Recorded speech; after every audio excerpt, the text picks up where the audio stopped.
বিসমিল্লাহির রহমানির রহিম। ইসলামে মূর্তিপূজা কখন ও কেন হারাম বিস্তারিত ব্যাখ্যা। ইসলামের মূল ভিত্তি তাওহীদ। ইসলামের প্রথম ও প্রধান শিক্ষা হল এক আল্লাহ ছাড়া কারও ইবাদত করা যাবে না।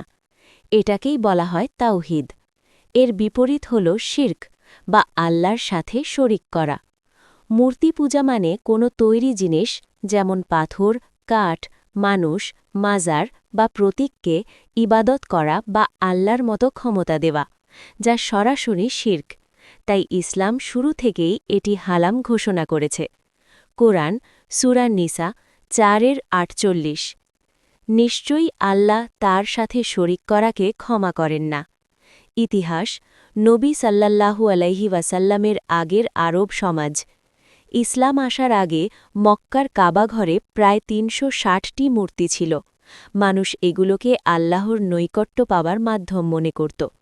প্রবক্তা মোহাম্মদ সাল্লাল্লাহু আলাইহি ওয়াসাল্লাম কি করলেন? ৬১০ খ্রিস্টাব্দে ওহী নাজিল হয়।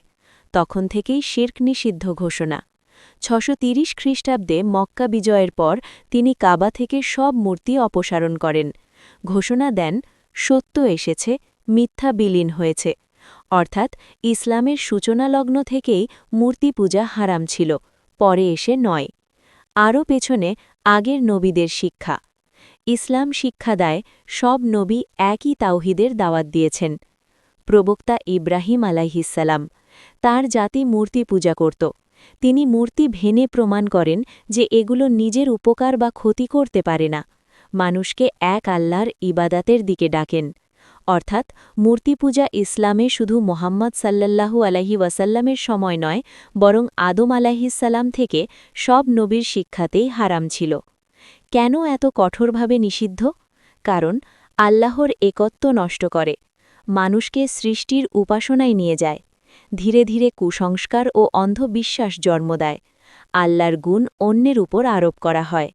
সংক্ষেপে চূড়ান্ত উত্তর: ৬১০ খ্রিস্টাব্দে ইসলাম শুরু হওয়ার সাথে সাথেই মূর্তি পূজা হারাম।